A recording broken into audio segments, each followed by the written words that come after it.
The length of the two trains are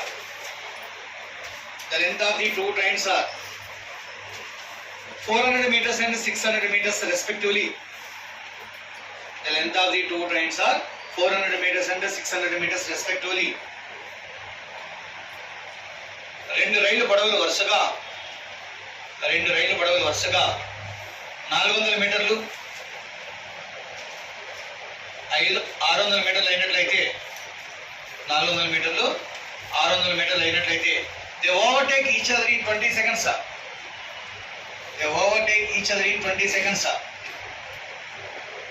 They travel in opposite direction.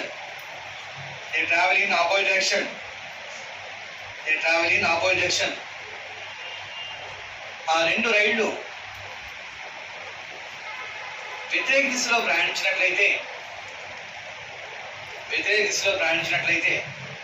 ఒకదానికొకటి దాటడానికి పట్టే సమయం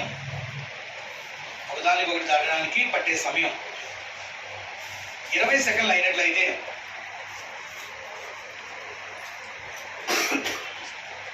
ఒకదానికొకటి దాటడానికి పట్టే సమయం 20 సెకండ్లు అయినట్లయితే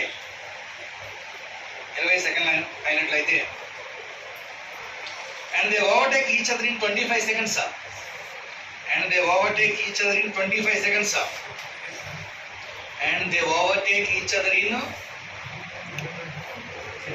20 రాసారా 25 రాసారా first 25 seconds. They overtake each other in 25 seconds. If they travel in same direction, ఆ రెండు రైళ్లు ఒకే దిశలో ప్రయాణించినట్లయితే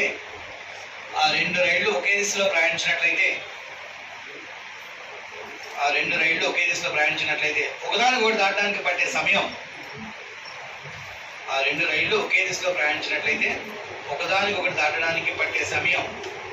25 సెకండ్లు అయినట్లయితే 25 సెకండ్ల సమయం పట్టినట్లయితే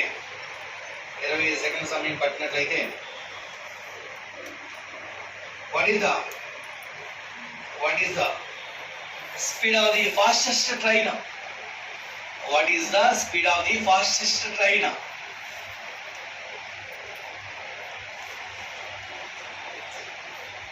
అత్యంత వేగంగా ప్రయాణించే రైలు వేగమును కనుగొనుము.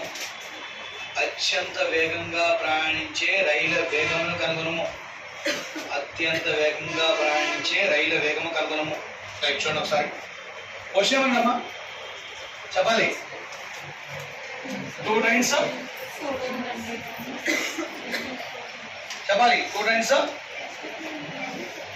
the length of the two trains are 400 meters and 600 meters. Two trains యొక్క లెంత్ ఇచ్చాడు. ఫస్ట్ ఏమో 400 ఇచ్చాడు, second 600. They overtake each other in 20 seconds. They travel in opposite direction.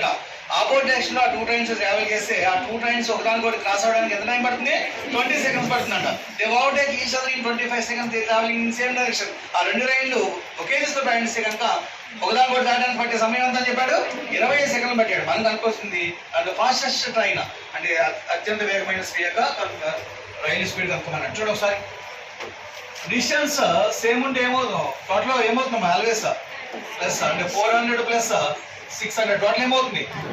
1000 meters అనేది అవుతుంది. రెండు రైళ్ళ పొడవులు మొత్తం కలిసి మనకి 1000. స్పీడ్ కనుక్కోవాలి. స్పీడ్ ఫార్ములా ఏంటి? Distance by time. ఆపోజిట్ లో ట్రావెల్ చేస్తున్నాయి అంట. ఫస్ట్ ఏంటిది? ఆపోజిట్ లో. సెకండ్ ఏంటి చెప్పాలి? సేమ్ డైరెక్షన్ లో ట్రావెల్ చేస్తున్నాయి. ఫస్ట్ ఏమో ఆపోజిట్ లో ట్రావెల్ చేస్తుంది, సెకండ్ సేమ్.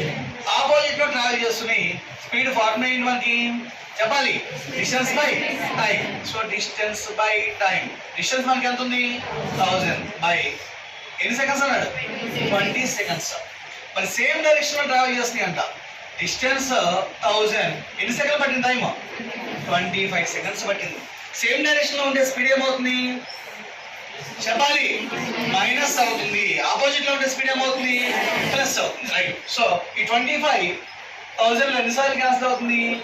40 times అంటే 40 meter per second. మరి 20 ఎన్నిసార్లు క్యాన్సిల్ అవుతుంది?